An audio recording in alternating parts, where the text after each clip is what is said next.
먼저 읽어드릴게요. 배우자 또는 직계 존비속. 여기서 직계 존비속 하면 직계 존속과 직계 비속이에요. 그러니까 직계니까 이렇게 된 거죠. 이렇게 된 게 직계입니다. 아버지 밑에는요 아들. 얘가 여기에서 아버지는 직계 존속, 여기는 직계 비속. 합치니까 직계 존비속간 이런 거고요. 또 다시 아들 밑에에서는요 손자이면요 여기에서 아버지는요 직계 존속, 여기는요 직계 비속. 합치면은요 직계 존비속간 이렇게 나와져요. 직계 존비속간에서 가장 대표적인 것은 아버지와 아들이에요. 의 부동산 취득하는 경우는 증여 취득한 것으로 본다. 전반적으로 다 밑줄. 그 다음에 밑에서 다만 다음에 해당하는 경우에는 다음에 해당하는 경우에 대한 내용은 밑에 있는 1, 2, 3, 4를 말합니다. 1, 2, 3, 4 넷 중에 하나에 해당된 경우는 유상 취득으로 본다.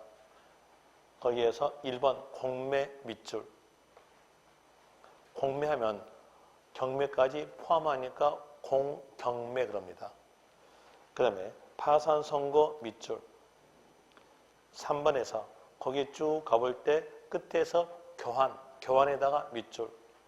4번에서 그 줄 중간에 대가 지급 사실 밑줄, 그 밑에 줄에서 증명 밑줄 연결하면 대가 입증.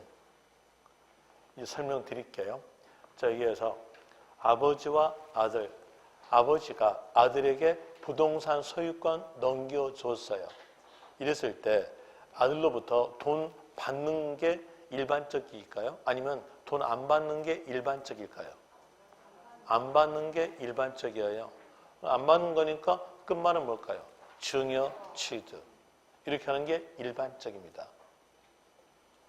다시 이제 일반적이 아니라 특수한 경우예요. 특수한 경우로서 아버지가 아들에게 부동산을 소유권 넘겨주고 아들은 은행에 가서 돈을 찾아가지고 아버지 통장에다가 입금시켰다는 내역을 은행 잔액증명서에 의해서 입증했어요. 그래서 은행하고 입맞추면 안 되죠. 돈 줬다는 것을 입증하였으니까 그때는 뭘로? 유상갑니다. 이 내용 알고 있으면 금방이지 알아요. 자, 여기에서 문장 쭉 가볼 때에 배우자 간, 그렇지 않으면 직계, 존비속간 이 말이 나오면서 뒤에가 대가 입증 단어가 있어요. 그럼 이 단어 보자마자 돈 줬다는 것을 은행 잔액증명서에 입증했죠. 그렇으니까 끝말은 유상취득 이렇게 가지고요.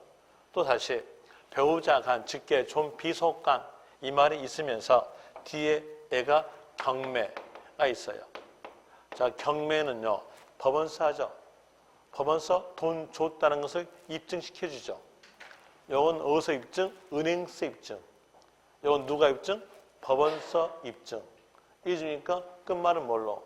유상 취득 이렇게 될 것이고요. 또 다시 파산 선고 이 말이 있어요. 이 파산 선고 이 말은 법원에서 빚 갚았다는 것을 입증시켜준 단어예요. 빚 갚았다? 이게 바로 아까 유상 그랬죠. 빚 갚았다는 것을 입증했으니 끝말 뭘로? 유상. 되고요. 그 다음에 교환.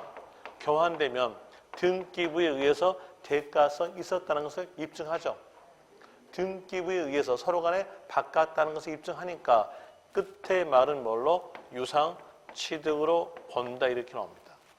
하나, 배우자 간, 직계, 존비속간 이 말이 있고요. 뒤에서 대가 입증, 경매, 파산 선고, 교환 이 단어가 없이 다른 단어로서 기록되어 있다면, 적어져 있다면 그때는 뭘로? 일반적 경우. 뭘로? 증여.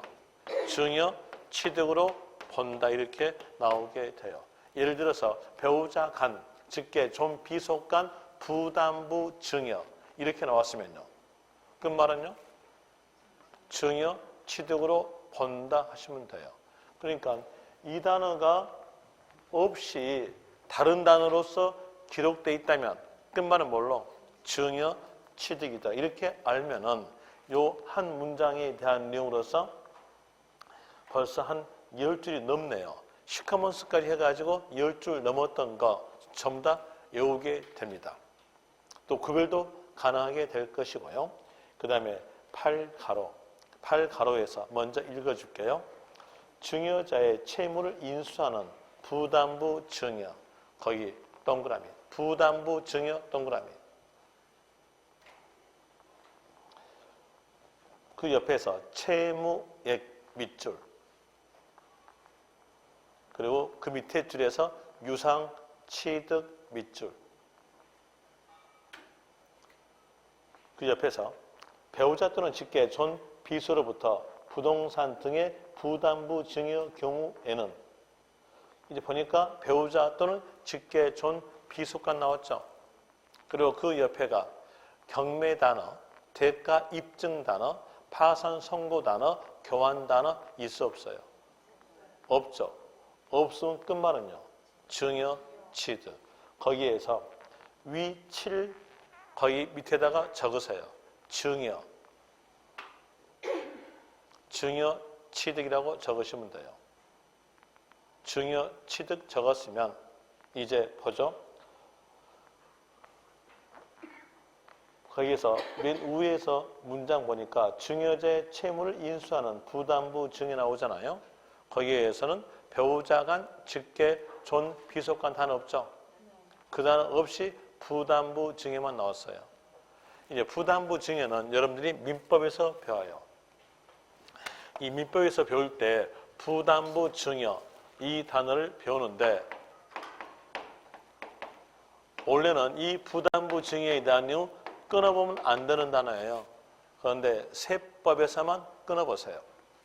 다른 과목에서는 끊지 말고 세법만 끊어봅니다.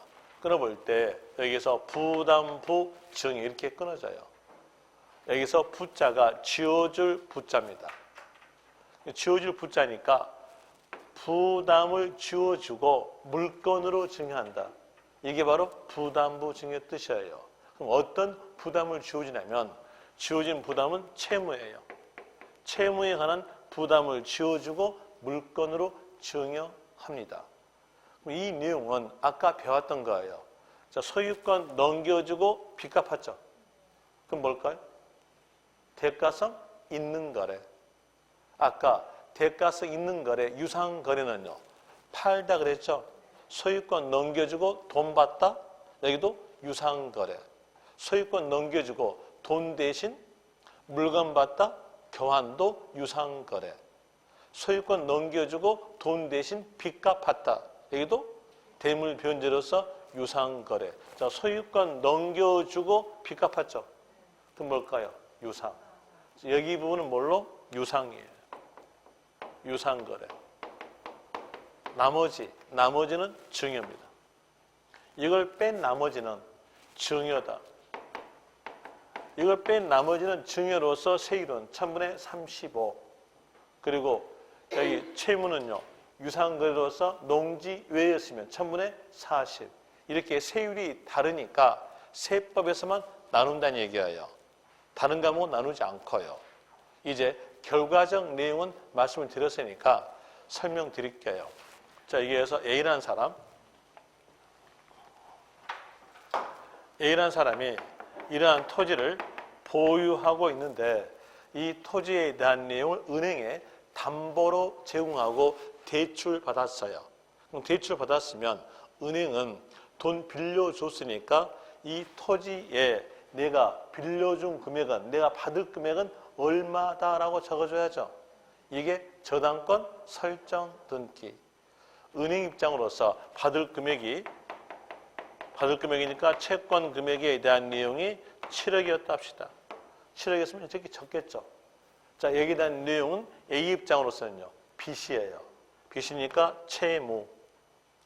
A가 채무 7억에 대한 내용을 갚지 않는 상태에서 이 토지의 시가가 15억이 되었을 때 B에게 증여합니다.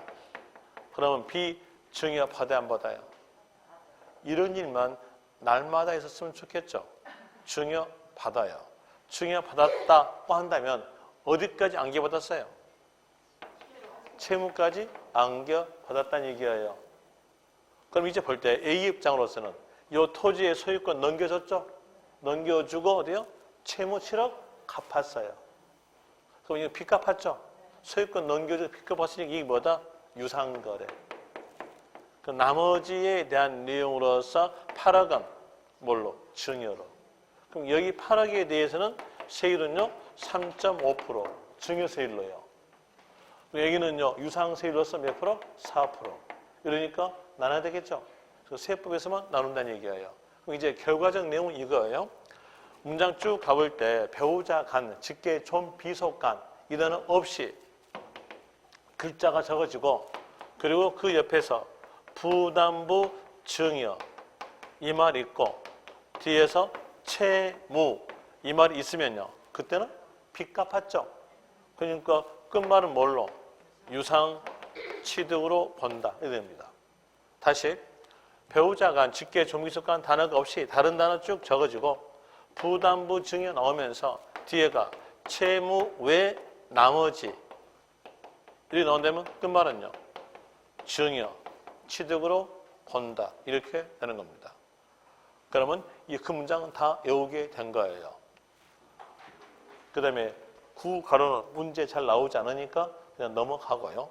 10가로에 대한 내용도 이번에 개정된 내용이 수록된 내용인데 여기에 대한 내용도 넘어가고요. 11번 갑니다. 11번에서 신탁법 밑줄 신탁재산의 위탁자 지위 이전 유탁자 지위 이전에다가 동그라미 유탁자 지위를 이전이니까 넘겼죠. 그럼 상대편은요. 넘겨받죠. 받으니까 뭘까요? 취득. 끝말 뭐입니까? 취득한 것으로 본다. 상대편이 누구냐? 새로운 유탁자. 그럼 납세 의무자는 새로운 유탁자 되겠죠. 당연히 이전이니까 끝말은 뭐예요? 취득. 되겠죠?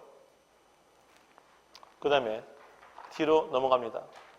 넘어져서 503페이지에서 제5절 취득 시기. 자, 여기에서 제5절 취득 시기에 대한 내용이 왜 나왔겠는가? 나왔던 원인부터 봅시다. 원인은 그 내용을 봐야 이해할 수 있다는 거예요. 그래서 보면은 여태껏 배웠던 것을 대입시키면 돼요. 한번 대입시켜 봅시다. 개인 간 부동산의 매매로 취득하다 이랬을 때 과세다, 과세지 않는다. 자, 부동산 물건 들어갔죠? 들어가지고 매매니까 유상취득, 유상취득이니까 과세, 과세됨으로 인해서 취득일로부터 60일 내에 신고 납부하죠. 그런데 60일 내에 신고 납부를 하지 않았어요. 하지 않았다면 그때는 제척 기간 동안에 밝혀내죠. 밝혀내가지고 매매합니다. 매매한다. 세금 더 내라. 가산세 가산. 자, 여기에서 가산세 가산 되냐 안 되냐 판단에 대한 내용으로서 60일 날짜는 고정화되어 있어요. 그러니까 여기 시작한 날짜를 각 거래마다 다 정해줘야 돼요. 각 거래마다 정해주면 이 시작한 날짜로부터 시작해서 손 꼽아가지고 60일 내에 신고했다면 가산세는 가산되지 않는다. 60일이 넘었으면요. 가산세가 가산된다는 거예요. 그래서 이걸 정한다는 얘기예요. 이걸요. 이걸 정한 것이 뭐냐? 취득 시기예요. 이 취득 시기는 당연히 문제에 잘 넣을 수밖에 없어요. 그래서 여기는 이제 기억하셔야 되는데 여기에서 보니까 각 거래마다 취득일을 정한다겠죠. 각 거래마다 정하니까는 개념 정리를 해야 돼요. 만약 개념적이지 않게 되면 이건 이해도 없이 무조건적으로 외우는 거예요. 그래서 무조건 외우는 것을 막기 위해서 개념 정리합니다. 여기 보니까 60일 날짜가 짧아요. 짧으니까 그 거래 특성에 의해서 여기를 약간이나마 당겨줘요. 이렇게 당겨주면 이 기간이 좀 길어지죠. 이렇게 길어지기 위해서 그 거래의 특성에 의해서 빠른 날짜로 잡습니다. 각기 거래마다 그 거래 특성에 의해서 빠른 날짜를 취득세, 취득시기로 잡았어요. 일단은 적으세요. 이 취득시기 옆에다가 적기 바랍니다. 빠른 날 개념이라고 적으세요. 적었으면 이제 설명드릴게요. 자, 여기에서 개인 간의 부동산 매매에 의해서 취득했을 때 취득으로 볼 수 있는 날짜가 나온다는 얘기예요. 무슨 날짜가 계약서에는 잔금 지급 날짜가 적어졌겠죠. 그럼 이 계약상에 잔금 지급 날짜도 취득을 볼 수 있는 날짜예요. 그리고 또 실질적으로 잔금을 주었으면 여기도 취득을 볼 수 있는 날짜예요. 그리고 등기에 대한 내용도 취득을 볼 수 있는 날짜예요. 이제 여기에서 볼 때 계약상 잔금 지급 날짜에서 실질적으로 잔금을 지급했으면 이건 문제는 없어요. 그런데 어떤 사람들은 종종 다른 사람들이 있어요. 종종 다르게 하는 그 사람들 때문에 법이 나온 겁니다. 이게 다르게 만들어 보죠. 여기서 계약상 잔금 지급 날짜는 6월 1일이었고요.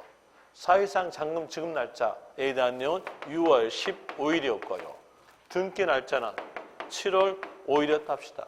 그럼 이렇게 세 날짜가 취득 무슨 날짜죠? 그럼 이 날짜 중에서 어느 날짜다?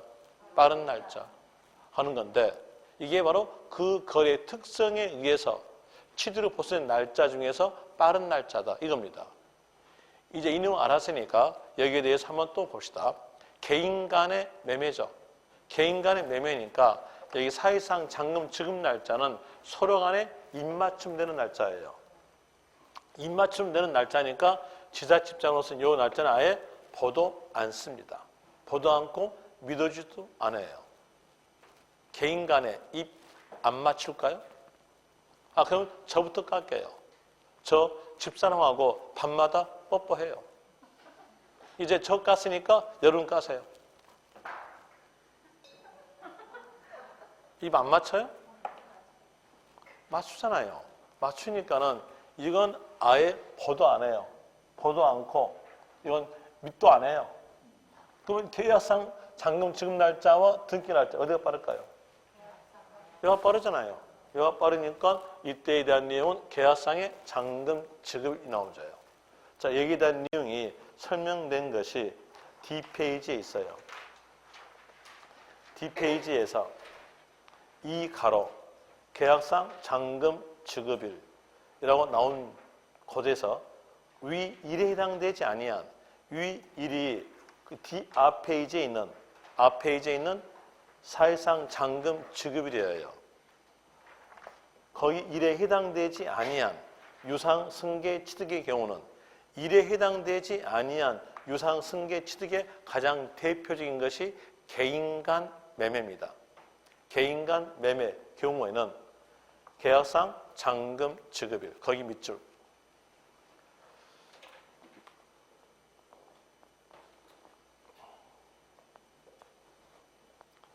또 다시 505페이지 보세요. 505페이지에서 맨 위에 동그라미 1번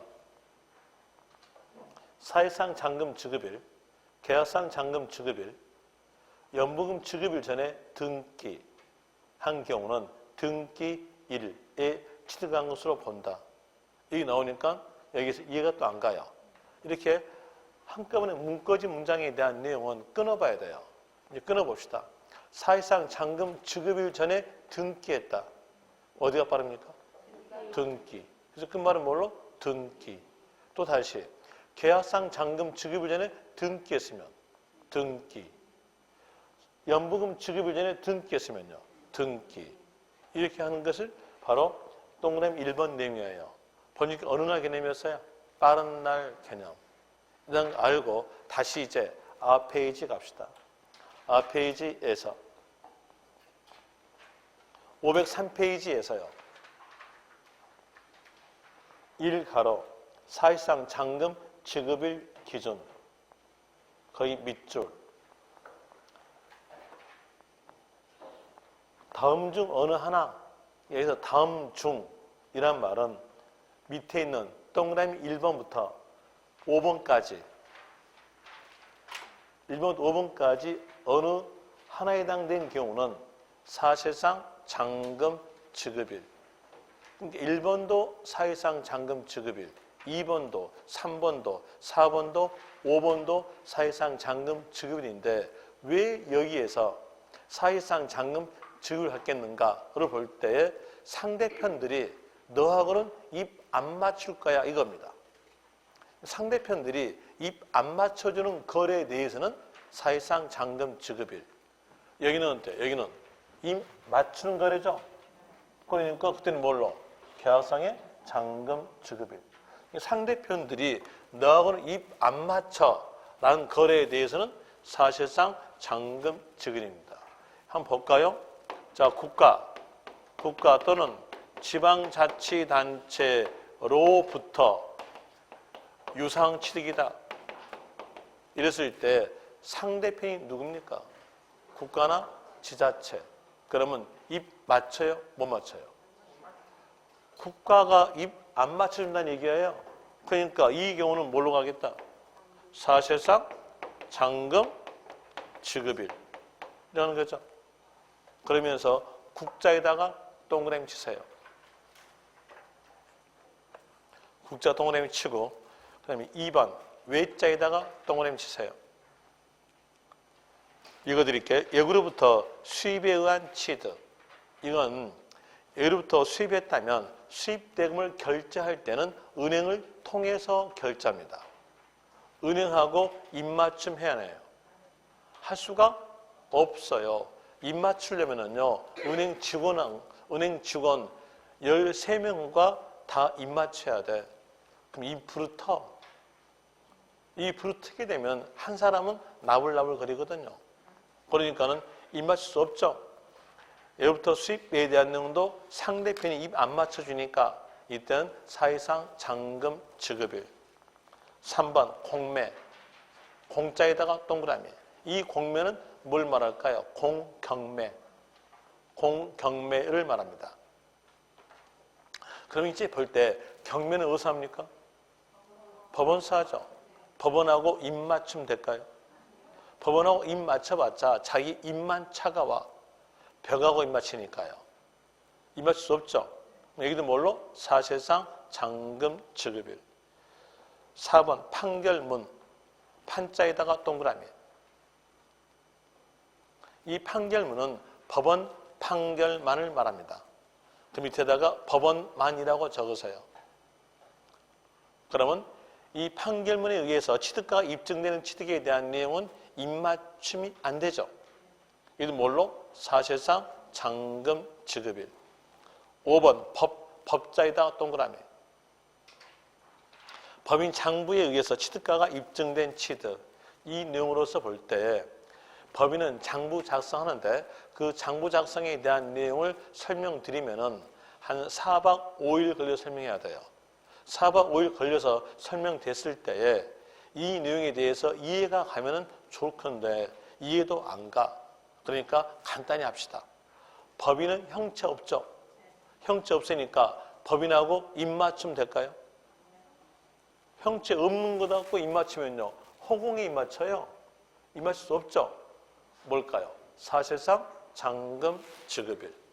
이제 여기에 대한 내용에 해당된 거래는 사실상 잔금 지급일. 여기에 해당되지 아니한 나머지 유상거래는 계약상의 잔금 지급일 됩니다.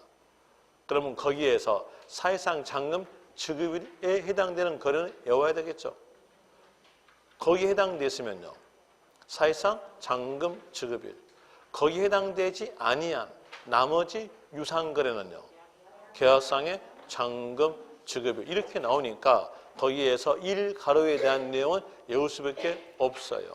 그리고 여러분 시험에서는 법전 내용 그대로 나와요. 법전 내용 그대로 나오니까 응용도 없어요. 그대로 나오니까 거기에다는요 막바로 첫 글자로 외우시면 돼요.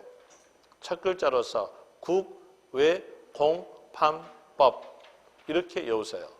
이렇게 외워놓고 거기에서 첫 글자가 국외공판법에 해당되지 아니한 첫 글자로 나온 문장에 대해서는 계약상의 잔금 지급일이다 이렇게 하시면 됩니다. 하나 조심하실 것은 그 공자가 공매, 경매 됐습니까? 그것만 조심하시면 돼요. 또 어떤 거 조심하면 유상거래라는 거 조심하시고요. 유상거래. 무상거래가 잔금 지급할까요? 무상은요. 대가 있어 없어요? 없죠. 없으니까 잔금 지급하지 않거든요. 그러니까 무상으로 나온다면 사실상 잔금 지급 날짜가 아니란 얘기예요. 그런 내용으로서 조심하시면 됩니다. 이제 문장 가볼 때에 부동산 거래 신고 법률에 의해서 신고서 제출하고 검증이 이루어진 유상 취득 나왔어요. 그때 취득 시기는요. 첫 글자가 부죠. 그러면 첫 글자가 국외공판법에 해당되지 아니한 첫 글자죠. 그 문장은요. 계약상의 잔금 지급일. 이렇게라도 구별하시면은 문제 풀기는 쉽다는 얘기예요. 이렇게 구별하시고요. 그 다음에 이제 그 밑에서 504페이지에서 3가로 연부취득. 먼저 연부취득의 뜻부터 설명드리겠는데 연부취득에 대한 내용은 한꺼번에 지급할 수 없는 금액을 2년 이상 일정액씩 분할 지급되는 것이 연부취득이다 라고 법에서 적어져요. 그런데 여러분 시험에서는 2년 이상이라는 숫자 맞게 적어집니다. 맞게 적어지니까 그 숫자 외울 필요 없이 간단히 하시면 돼요. 간단하게 이 연자가 해년마다 연 이게요. 해년마다 연 한문을 쓴다면요. 이렇게 쓰죠? 이거 아시죠? 그러니까 해년마다 연, 부, 돈 줄 부, 해년마다 돈 주고 취득한다. 그럼 되겠죠? 해년마다 돈 주고 취득한 경우다라고 생각하면서 이제 여기에 대해서 이렇게 보죠. 이때 시점에서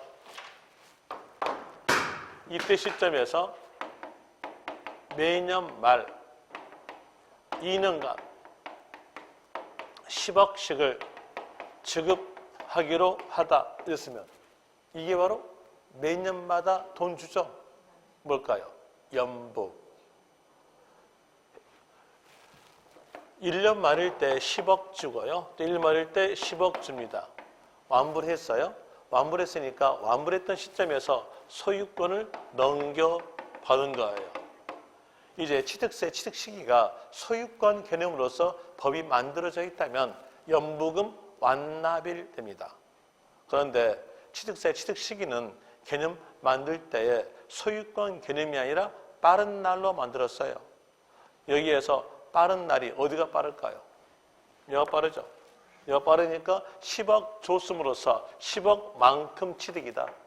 10억 줬으니까 10억만큼 취득하고 소유권 넘겨받는다라는 의미로서 돈 준 만큼 각각 독립된 취득이에요. 돈 준 만큼 취득이다. 그랬으니까 이때의 취득 시기는요. 연 단위로 돈 준 날이겠죠. 그럼 뭐로 표현될까요? 연 단위로 돈 준 날이니까 연부금 지급일. 연부금 지급일에다가 밑줄. 연부 취득 밑줄. 연부금 지급일 밑줄. 그러면서 연부금 지급일 밑에다가 적으세요. 연부금 완납일 X라고 적으세요. 완납일은 아니죠. 빠른 날 개념이니까 연 단위로 돈 준 날. 연부금 지급일로 되고요. 그 다음에 그 옆에로 가셔서 2번 무상 승계 취득 밑에 무상 승계 취득의 경우에는 거기에서 나온 무상에다가 적으세요. 무상 밑에다가 무상 밑에다가 증여라고 적으세요. 증여 이렇게 적으세요. 이제 적었으면 설명드릴게요. 볼 때 증여에 의해서 취득한 경우에 대한 내용을 볼 때 맨 처음에 주겠다고 약조한 날 있고요. 인도 받은 날 있고 등기 날짜 있어요. 이 세 날짜 중에서 빠른 날은요. 주겠다고 약조한 날이니까 이때 뭘까요? 계약일. 계약일 이렇게 갑니다. 계약일 가고요. 상속이었다. 상속이었을 때 빠른 날은요. 돌아가신 날짜. 돌아가신 날짜를 고상한 말로 표현하니까 상속 개시일. 이래 되니까 이 무상이 증여를 말한다는 얘기예요. 이제 문장 가볼 때 무상이라는 단어, 증여라는 단어가 중간에 있어요. 중간에서 그때는 뭘로? 계약일. 이렇게 하시면 됩니다. 상속은 상속 개시일. 그 다음에 그 밑에서 1가로 건축물을 건축 또는 개수하여 취득하는 경우에는 밑줄. 그 옆에서 사용승인서 내주는 날 밑줄. 가로 빼고 연결하면 과. 사실상 사용일 중 빠른 날 밑줄. 그리고 사용승인서 내주는 날은 준공 날짜다 생각하시면 돼요. 뭐 같은 뜻으로서 사용되는 단어는 준공검사입니다. 준공검사는 많이 들어봤죠? 이제 여기 체킹했으니까 설명드릴게요. 건축물을 건축하면서 건축 앞에가 허가 무허가 이 말이 없어요. 허가 무허가 이 말이 없다는 것은 허가와 무허가를 다 포함시켜가지고 그 중에 빠른 날이에요. 자, 먼저 허가 받은 것부터 합시다. 허가 받아서 건물을 신축하였다면 사용하라 그래요. 사용하라 그러니까 사용승인서 내주는 날. 다시 허가받지 아니하고 신축했다면 사용하라 이 말은 나올 수가 없어요. 왜? 허가받지 않았으니까. 그때는 같은 내용에 대해서 나오면 돼요. 같은 내용은 사실상 사용일. 둘 중에 어느 날짜? 빠른 날. 그러니까는 결과적 내용은 사용승인서 내주는 날과 사실상 사용일 중 빠른 날 이렇게 나오게 됩니다. 또 다시 이걸 알면은 응용까지도 가능해요. 이제 응용해 봅시다. 응용해 볼 때에 이 뭐죠? 건축물의 건축. 여기서 허가 무허가 없죠. 두 개를 다 포함한다. 안내용으로서 허가 받아서 신축하였을 때 사용, 승인서, 준공검사 내주기 전에 임시 사용 승낙받았어요. 이 경우는요. 임시 사용 승낙이 되겠죠. 그 다음에 허가받지 아니하고 신축했다 하면 사실상 사용일. 그러면 둘 중에 어느 날짜? 빠른 날짜. 임사용 승인 날짜와 사용일 중 빠른 날. 이 나온 거예요. 그래서 가로 보세요, 이제요. 가로 보니까 사용 승인서 내주기 전에 임시 사용 승인 받은 경우는 임사용 승인 나오죠. 그리고 뒤에서는요, 사실상 사용일 중 빠른 날. 이렇게 응용이 되는 겁니다. 그 다음에 이 가로에 대한 내용으로서는 좀 깊은 내용이니까 이 깊은 내용에 대해서는 다음에 하기로 하고요. 다음 코스 하겠습니다. 지금 안 할게요. 그것도 못한 사람한테 날아가는 내용을 설명하게 되면 그때는 자빠져요. 그것도 못한 사람한테, 기억하는 사람한테 날아가라면 안 자빠지겠습니까? 자빠지겠잖아요. 그러니까는 이거 설명하지 않고요. 넘어갑시다. 그 다음에 3가로. 3가로에 대한 내용도 지금 설명하지 않을게요. 사가로 할게요. 사가로에서 일단 매립간척에다가 밑줄, 매립간척 밑줄 하고요. 이제 설명드립니다. 매립간척 하였을 때 준공 날짜와 등기 날짜 어디가 더 빠른 게 확실할까요? 준공이 빠른 게 확실하겠죠. 그럼 체킹할 것 이제 아실 겁니다. 준공, 인가일. 물론 공사, 준공, 인가일 이렇게 알면 되는데요. 7글자 요는이 차라리 2글자인 게 낫겠죠. 아닙니까? 7글자 외울 분은 외우십시오. 저 같은 짱 분은요, 7글자 외우지 않아요. 그냥 2글자만 외워요. 준공. 됐죠? 여러분 시험이 객관식입니까? 주관식입니까? 객관식이에요. 그러니까는 우리는 연상한 거 딱 2글자만 알고 문제 푸시면 되는 거예요. 준공 아시고요. 다시 그 밑에서 준공 인가일 전에 사용 승낙 허가받거나 사회상 사용하는 경우에는 사용 승낙일, 허가일 또는 사용일 중 빠른 날 이렇게 연결돼서 나오니까는 이게 또 이해가 안 가요. 이런 것들은 끊어봐야 돼요. 끊어볼 때 준공 인가일 전에 사용 승낙받았다면 그때는 사용 승낙일, 준공 인가일 전에 허가받았으면 허가일, 준공 인가일 전에 사실상 사용했다면 사실상 사용일 이렇게 나오니까 그 세 날짜 중에서 어느 날짜? 빠른 날짜. 그 다음에 4번에서 동그라미 1번 주택법 밑줄 읽어드리면 주택조합이 주택건설사업으로 주택건사업을 하면서 조합원으로부터 취득하는 토지 중 조합원에게 기속되지 아니한 토지를 취득하는 경우에는 사용검사 받은 날, 사용검사 받은 날 밑줄 토지를 취득한 것으로 본다 이렇게 나오고요. 이 동그라미 2번 환경정비법 밑줄 또 읽어드리면 재건축 조합이 재건축 사업을 하거나 빈집 및 소규모 주택 정비에 관한 특례법에 따른 소규모 재건축 조합이 소규모 재건축 사업을 하면서 조합원으로부터 취득하는 토지 중 조합원에게 기속되지 아니한 토지를 취득하는 경우에는 그 밑에 줄에 고시일의 다음날 밑줄 고시일의 다음날 밑줄 다음날 동그라미 취득한 것으로 본다. 이 보니까 앞에 문장과 동그라미 1번 문장과 동그라미 2번 문장에 대한 내용이 같아요. 조합원에게 기속되지 아니한 토지를 취득하는 경우 이렇게 같게 나와요. 이렇게 나옴으로써 이게 구별이 안 가요. 구별이 안 가니까 구별점을 찾는 것이 바로 법의 목적이었어요. 어떤 법이든지 그 법의 목적은 법 단어 앞에다가 적어져요.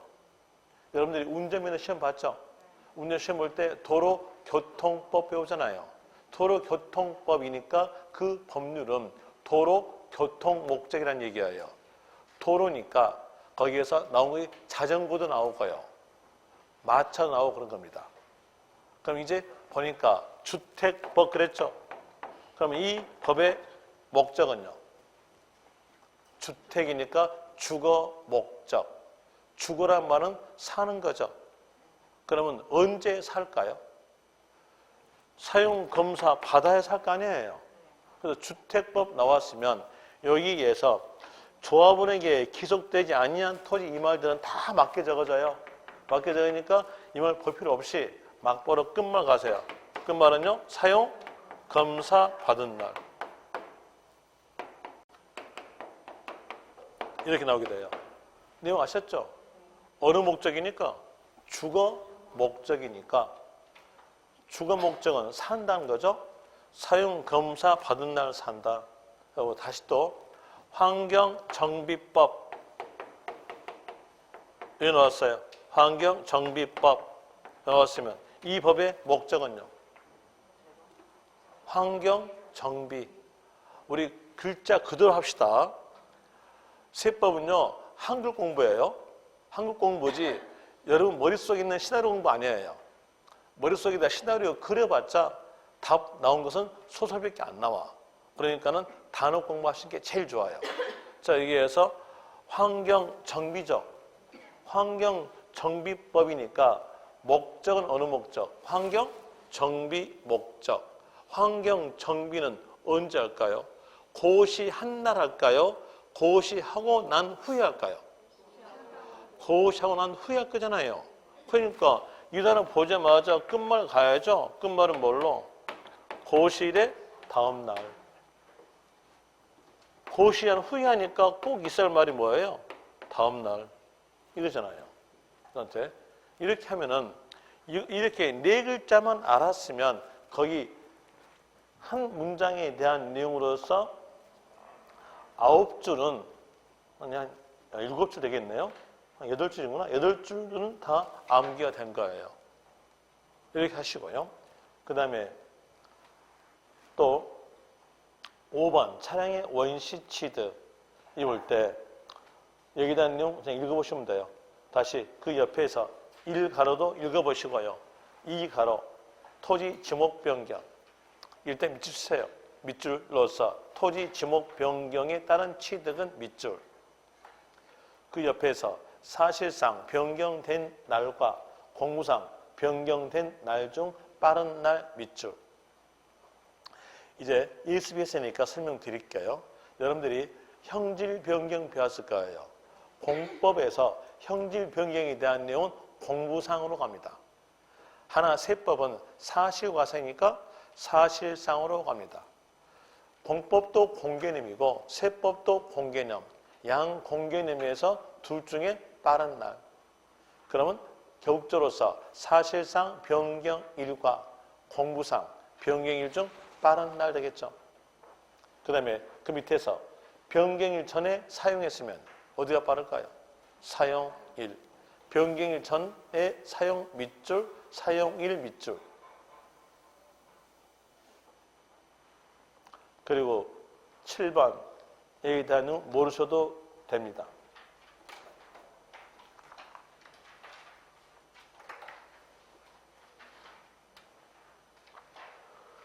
그리고 아래에 될 것이 안 적어졌는데 적읍시다. 보충학습 박스 밑에다가 적으시면 돼요. 재산 분할 이렇게 적고요. 적었으면 보죠. 재산 분할 과세다, 비과세다. 과세다. 뭘로 과세? 소유권 등기로 과세죠. 소유권 등기로 과세니까 취득 시기는요. 당연히 등기일. 재산 분할 적고 등기일 적으세요. 여기 글자는요. 맞게 적어져요. 맞게 적어지니까 요 필요 없겠죠. 정확하게 한다면은 민법 몇 조 몇 항에 의해서 나와져요. 그런데 그 민법 조항을 외워요? 외울 분은 외우십시오. 저는 외우지 않습니다. 그래서 재산 분할 단어 보자마자 취득세, 취득 시기 물어본다면 그때는 등기일 이렇게 하시면 됩니다. 자, 다시 이제 508페이지에서 문제 있으니까 문제 풀어줄게요. 취득 시기 물어볼 때 지방세법 나오면 취득세 건지 아세요? 취득세, 취득 시기 틀린 것. 1번 연부취득. 연자가 해년마다 연이잖아요. 그러면 빠른 날이니까 연 단위로 돈 준 날. 거기에 쭉 가니까 끝에서 연부금 지급일 나오죠. 맞죠? 다시 그 밑에 줄에서 취득일 전에 등기였으니까 등기 맞고요. 2번에서 거기에 약간 가니까 매립간척 나왔죠. 그러면 언제가 빠를까요? 준공. 준공 나오는데 준공 인가일 전에 사용을 했어요. 그럼 어디로? 사용일. 3번 주택법 나왔죠. 이 단어 보자마자 뒤에서 조합 오늘부터 취득하는 토지 중 조합원에게 기속되지 아니한 토지 이 말은 맞게 적어지니까 볼 필요 없고 막바로 끝만 가세요. 주택법이니까 살아야겠죠. 언제 산다? 사용 검사 받은 날 산다. 사용 검사 받은 날 맞죠? 그 다음에 4번 환경정비법. 환경정비는 언제 한다? 고시한 후에 한다. 그럼 어떤 말이 꼭 있어야겠어요? 후니까 뭐예요? 다음 날. 있어 없어요? 없죠. 틀렸네요. 답은 4번. 5번 토지 지목 변경. 그 옆에서 사실상 변경된 날과 공무상 변경일 중 빠른 날. 그 다음에 다만 변경일 전에 사용일. 맞죠? 답은 4번 됩니다. 이게 언제껏 문제냐면 28회 때 문제입니다. 28회 때 기출문제로서 이게 한 문장으로서요. 한 문제로서 몇 줄인지 아십니까? 실지 시험으로서는요. 거의 한 25줄입니다. 더럽죠? 더러우니까 단어 찾기 하시라는 얘기입니다. 단어 찾기 해줘야 문제가 풀려요. 아무리 이해해봤자 여러분들은요. 문제가 안 풀려요. 왜? 지문이 기니까요. 그래서 이해하고 단어까지 뺄 줄 아셔야 돼요. 세법은요. 그 단어 다 집어들었으니까 그 단어로서 가시면 될 것이고 제6절 과세 표준에 대한 내용은 다음 시간에 합니다. 다음 시간에 한다고 했으니까는 이제 책 덮고 가실 모양인데 잠시 기다리세요. 오늘 배웠던 거 오늘 복습 갑시다. 저는 이걸 못 믿어요. 시간은 딱 제 시간 오버됐네요. 오버가 지금 이제 2분이 오버됐어요. 오버되는데 저한테 시간 딱 7분만 더 주랍니까? 안 주면 내려갈게요. 어때요? 꼭 보면은 네라고 해놓고 뒤통수 칩니다. 뒷말 나오거든. 뒷말 하실 겁니까? 하신다면 저 안 내려가고요. 없습니까? 네, 그러면 복습해 드립니다. 487페이지에서부터 해드릴게요. 취득세는 재산 증가력에 소유권 등기를 포함해서 과세된다. 지방자치단체가 부가징수하니까 지방세. 지방자치단체 중에서도 특별시, 광역시, 도가 징수하는 세금. 5가로 사실과세.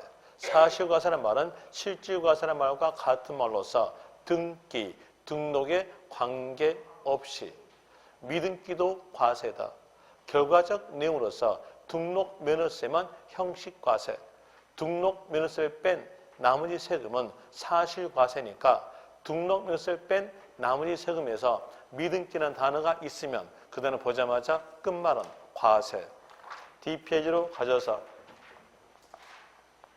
489페이지에서 취득세, 과세 대상물 이건 어쩔 수 없이 외워야 되는데 외울 때 이렇게라도 외워뒀어요. 부차종, 배 타고, 비행기 타고, 광어, 양식하자. 부동산, 차량, 중장비. 끝에 비자 나오니까 기계 장비로서 생산에 관여된 기계 장치는 들어가지 않는다. 그런 것을 알 수 있을 것이고 배 타고 선박, 비행기 타고 항공기, 광어, 양식. 비행기 타고 광어, 양식할 수 없으니까 조심하실 점으로서가 광어, 양식이다. 이제 해운권을 뺀 끝에가 꼰 나온 것은 광어, 양식만 나온다. 다른 꼰자 나온 것들은 다 틀리다. 로 하시면 되고요. 그리고 종합적으로 종합책수회원권, 콘도회원권, 골프회원권, 승마회원권, 요트회원권, 임목에 대한 내용이 취득세, 과세 대상물 여기까지 설명된 것이 494페이지까지 설명되고 있어요. 거기에 대한 내용으로서 예제 있으니까 예제 풀어드릴게요. 예제에서 취득세, 목적물이 아닌 것. 이 말은 취득세, 과세 대상물이 아닌 것. 그럼 벌써 답 나오죠. 혼자 나온 것은 뭐여야 돼요? 광어, 양식. 그러면 답은 2번이 나야 하고 손 들죠? 2번이 답이고요. 임차권은 들어가지 않아요. 제3절에서 1. 취득. 취득의 뜻은 유상, 무상을 불문한 모든 취득이다. 유상 취득도 과세, 무상 취득도 과세, 원시 취득도, 간주 취득도 과세되고, 그리고 원시 취득에 대한 내용으로서는 공유수면 매립 하면 원시 취득으로서 세율 물어본다면 천문의 28. 건축물의 건축 하게 되면 신축, 재축에 대한 원시 취득. 증축, 개축은 면적이 증가되었을 때 원시 취득. 이전은 소유권 등기로서 과세. 재산 분할도, 공유물 분할도 소유권 등기로서 과세. 유상 승계 취득으로서는 팔다 생각하면 되는데 소유권 넘겨주고 돈 받다, 매매, 유상. 소유권 넘겨주고 돈 대신 물건 받다, 교환도 유상. 소유권 넘겨주고 돈 대신 빚값 받다, 대물 변제도 유상. 그리고 현물 출자에 대한도 유상 거래인데 여기를 통해서 알 수 있는 것은 개인, 법인 구별이 없다. 취득 형태만 갖췄으면 개인에게도 법인에게도 취득세, 납세후 부여한다. 무상은 상속과 증여로 구성되는데 상속도 과세, 증여도 과세. 상속이면서 농지 외였으면 표준세율은 천문의 28. 증여였으면 농지와 농지를 다 포함시켜서 천문의 35. 그리고 그 옆 페이지에서 토지 지목 변경은 가액이 증가된 경우 증가분을 취득으로 본다. 개수 나왔으면 그때도 증가분을 취득으로 본다 되는데 만약에 공동주택의 개수 이렇게 문구단어 나온다면 그때는 비과세. 대수선 나왔으면 과세. 뭔 만큼? 증가된 만큼으로서 되고, 그리고 뒷페이지에서 4가로 과점주주 주식 취득은 과점주주 뜻에 대한 내용으로서 비상장법인의 주식을 50% 초과 소유한 자가 과점주주. 조심하실 점, 비상장이지 상장이 아니다는 거 조심하시고 50% 숫자는 맞게 주니까 포인트 잡는 것은 초과자 잡으시면 되고요. 또 과점주주가 되었으면 부동산 등을 취득한 것으로 본다. 여기서 부동산 등이란 말은 취득세, 과세 대상물을 의미하고 취득으로 본다에 대한 내용은 지분율만큼을 말해주고 있는 것이고, 그리고 취득세, 납세 의무자는 사실상 취득자, 등기를 이행하지 않더라도 사실상 취득하였으면 취득한 것으로 보고 취득물건의 소유자 또는 양수인을 납세 의무자로 한다. 단서에서 차량, 기계장비, 선박, 항공기에 대해서는 수출을 증대하기 위해서 원시 취득은 과세하지 않고 승계, 취득에 한해서 과세가 나와주고 그 옆 페이지에서 문장 갈 때에 설비 이 말 나오고 하나가 되어 이 말 나왔으면 끝말은 주체, 구조부, 취득자 이 말이 있어야 되는 것이고 상속 나왔으면 상속인 아니면 상속인 각자 취득한 것으로 본다. 3가로에서 문장 쭉 가다가 조합이 나오고 바로 옆에서 조합원용 나왔으면 끝말은 조합원이 취득한 것으로 본다. 뒷페이지로 가셔서 외국인 소유 이 말 나오면서 뒤에가 임차여 수입 이 말이 있으면 납세 의무자는 수입한 자가 취득한 것으로 본다. 7가로에서 배우자 간, 직계, 존, 비속 간 이 말 나오면서 뒤에가 대가 입증, 파산 선고, 경매, 교환 단어가 있으면 끝말은 유상 취득. 반대로 배우자 간, 직계, 존, 비속 간 이 말 나오면서 대가 입증, 파산 선고, 교환, 경매 이 단어가 없이 다른 단어 나온다면 끝말은 증여 취득. 그리고 8가로에서 배우자 간, 직계, 존, 비속 간 이 단어 없이 부담부 증여 나오고 채무 이렇게 나왔다면 끝말은 유상 취득. 부담부 증여 나오면서 채무 외 나머지로 나온다면 끝말은 증여 취득. 배우자 간, 직계, 존, 비속 간 이 말이 있으면서 부담부 증여 나온다면 그때는 채무와 채무이를 합쳐서 증여 취득으로 본다로 되는 것이고요. 그리고 그 옆 페이지에서 11번 신탁법 나오고 유탁자 지위 이전됐으면 상대편은 취득, 상대편은 새로운 유탁자이다로 되고 뒷페이지에서 1가로에서 문장 쭉 가볼 때 최초로 과점 주주가 된 경우 이렇게 나왔다면 끝말은 모두 취득으로 본다. 이 모두란 말은 최초로 과점 주주가 된 경우의 지분율 모두를 말하고 있는 것이고 이 가로에서 과점 주주가 이 말 넣으면서 뒤에가 증가된 경우 이 말이 있으면 끝말은 증가분만큼을 취득으로 본다. 3가로에서 과점 주주가 나오고 양도 나오면서 주식을 취득하여 다시 과점 주주가 된 경우 나왔으면 끝말은 증가분 취득으로 본다. 이 증가분이란 말은 후 과점 주주에서 전 과점 주주를 뺀 차이난 비율을 의미하고 있는 것이고 제5절 취득시기, 취득세 취득시기는 빠른 날 개념이다. 국외공판법 이렇게 나온다면 사실상 잔금 지급일. 사실상 잔금 지급일 전에 등기했으면 등기. 첫 글자가 국외공판법에 해당되지 아니한 첫 글자로 나온 문장에 대해서는 계약상의 잔금 지급일. 예를 들어서 부동산 거래 신고 법률에 의해서 신고서 제출하고 검증이 이루어진 취득 나왔으면 그때는 계약상의 잔금 지급일. 계약상 잔금 지급일 전에 등기했으면 등기일. 연부 취득 그러면 연자가 해년마다 연 단위로 돈 주고 취득 내용으로서 독립된 취득 연 단위로 돈 준 날 연부금 지급일. 그리고 그 옆 페이지에서 무상은 증여. 문장 쭉 가볼 때 무상 아니면 증여 이 말 나왔으면 이 단어 보자마자 끝말은 계약일. 상속은 상속 개시일. 건축물을 건축하여 취득 이렇게 나왔으면 사용승인서 내주는 날과 사실상 사용일 중 빠른 날. 뒷페이지에서 매립간척 나왔으면 준공.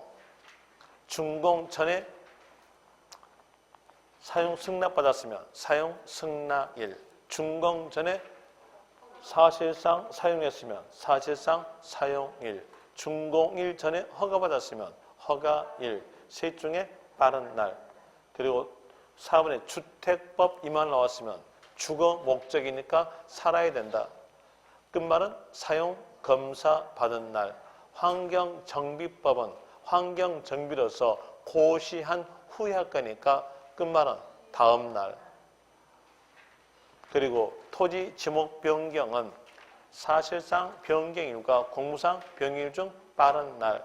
변경일 전에 사용했으면 사용일. 재산 분할은 소유권 등기에 대해서 과세하니까 등기일로 나오게 되고요. 그리고 뒷페이지에서 528페이지에서 취득세, 비과세, 국가 또는 지방자치단체의 자기 취득은 과세하지 않는다. 외국 정부는 서로 간 면세주의에 의한다.